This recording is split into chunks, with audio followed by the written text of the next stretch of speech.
కూటమి ప్రభుత్వం అధికారంలోకి వచ్చాక టీడీపీ నేతల భూ దందాలు పెరిగిపోయాయి.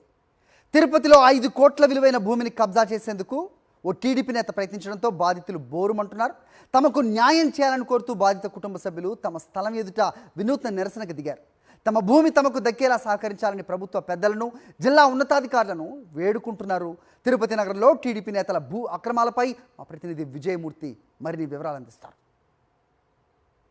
టెంపుల్ సిటీ తిరుపతి నగరంలో టీడీపీ నేతల ఆగడాలు రోజు రోజుకి హెచ్చుమీరుతున్నాయి. పేదల భూములపైన కన్నేసినటువంటి టీడీపీ నాయకులు బలవంతంగా లాక్కునేటువంటి ప్రయత్నం చేస్తున్నారు. మా భూములు మాకు ఇప్పించండి, తమకు న్యాయం చేయండి అంటూ ఒక కుటుంబం తిరుపతిలో ఉన్నటువంటి ఏదైతే కొర్లగుంట సమీపంలో ఉన్నటువంటి సంజయ్ గాంధీ కాలనీ సమీపంలో నివాసం ఉంటున్నటువంటి వెంకట సుబ్బమ్మ తనదైన శైలిలో నిరసన గలం వినిపిస్తుంది. 22వ రోజు చేరుకున్నటువంటి తమ యొక్క నిరసన గలాన్ని శాంతియుతంగా తమ యొక్క భూమికి సంబంధించి న్యాయం చేయాలంటూ వారంతా కూడా వేరుకుంటున్నారు.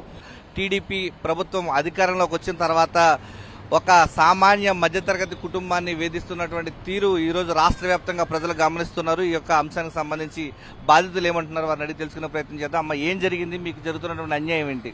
అయ్యా, మేము కదా 50 సంవత్సరాలుగా ఇక్కడే ఉంటున్నాం అయ్యా. ఇవి మా అమ్మ, ఆమె కూతుర్లు మేము ఇక్కడే పుట్టినాము. మా బిడ్డలు ఇక్కడే పుట్టి పెరిగి పెద్ద అయినారయ్యా.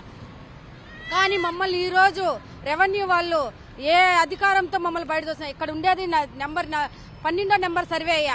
12 వారి నెంబరు వారు ఒకటి ఎత్తుకొచ్చి ఇక్కడ ఎందుకు చూపించాలనేసి ఎంఆర్ఓ వాళ్ళంతా ఉబాలాట పడుతున్నారు. దానికి అనుకూలంగా మళ్ళీ కంకణాల రజనీకాంత్ టీడీపీ నేత, అతనికి మేము ఏం అన్యాయం చేసినాం, ఏమి ద్రోహం చేసినాము? మమ్మల్ని ఎందుకు ఈరోజు 22 రోజులుగా రోడ్లోనే కూర్చొని ఉన్నామయ్యా. మమ్మల్ని న్యాయం చేయండి. అసలు ఈ యొక్క భూమికి సంబంధించిన ల్యాండ్ డాక్యుమెంట్స్ మీకు అన్ని పక్కాగా ఉన్నాయా? 3 సార్లు కోర్టుకు వెళ్ళామయ్యా. 3 సార్లు జడ్జిమెంట్ వచ్చింది. 3 జడ్జిమెంట్లు ఉన్నాయి. పట్టా ఉంది, ఎంజాయ్మెంట్ సర్టిఫికేట్ ఉంది, మళ్ళీ వచ్చి కరెంటు బిల్లులు, రెవెన్యూ పన్నులు అన్నీ ఉన్నాయ్యా.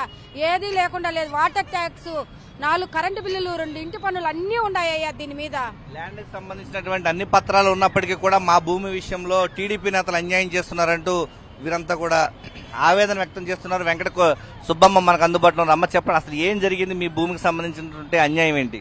నా భూమి నేను 45 సంవత్సరాలుగా ఇక్కడ ఉన్నాను. నా బిడ్డలు ఏడే పుట్టారు, వాళ్ళ బిడ్డలు ఏడే పుట్టారు. కానీ ఈ పొద్దు అన్ని పత్రాలు కోర్టు అన్నీ ఉన్నా కూడా సరే మీకు దొంగ పత్రాలు పుట్టిస్తున్నారు రెవెన్యూ వాళ్ళు. మేము ఎక్కడికి పోవాలి? ఏ దేవుడికి చెప్పుకోవాలి? అయ్యా, చంద్రబాబు నాయుడు గారు, పవన్ కళ్యాణ్ గారు, లోకేష్ బాబు గారు మమ్మల్ని కాపాడండి. ఎన్ని రోజుల నుంచి ఇలాగా మీరు నిరసన చేస్తున్నారు? 2 రోజులుగా ఇక్కడే నిరసన చేస్తున్నాం. కలెక్టర్ కాడికి పోయినాం, ఎస్పీ కాడికి పోయినాం, సిఐ కాడికి పోయినాం, ఎంఆర్ఓ ఆఫీస్కి అన్నిటికి తిరిగినా మా పత్రాలు అసలు చూడలా. ఒక అధికారికి వెనకుండి నడిపిస్తా ఉన్నాడు. 22 రోజులుగా మేము అన్ని అర్జీలు పెట్టినా ఎవరు పట్టించుకోలేదు. స్పందనకి కలెక్టర్కి కూడా పెట్టినాం, ఎవరు పట్టించుకోలేదు సార్ మమ్మల్ని. ఇప్పటికైనా సరే ఇదే జిల్లాకు చెందినటువంటి ముఖ్యమంత్రి చంద్రబాబు నాయుడు ఈ టీడీపీ నేతల అరాచకాలను గుర్తించి తమకు న్యాయం చేయాలి, పేదవాళ్ళమైనటువంటి తమకు న్యాయం చేసేంత వరకు కూడా ఇక్కడి నుంచి కదిలేది లేదంటూ వీరంతా కూడా భీష్మ ప్రతిజ్ఞ చేస్తూ ఉన్నారు. కెమెరామెన్ ఎల్ఐతో విజయమూర్తి, సాక్షి టీవీ, తిరుపతి నుంచి.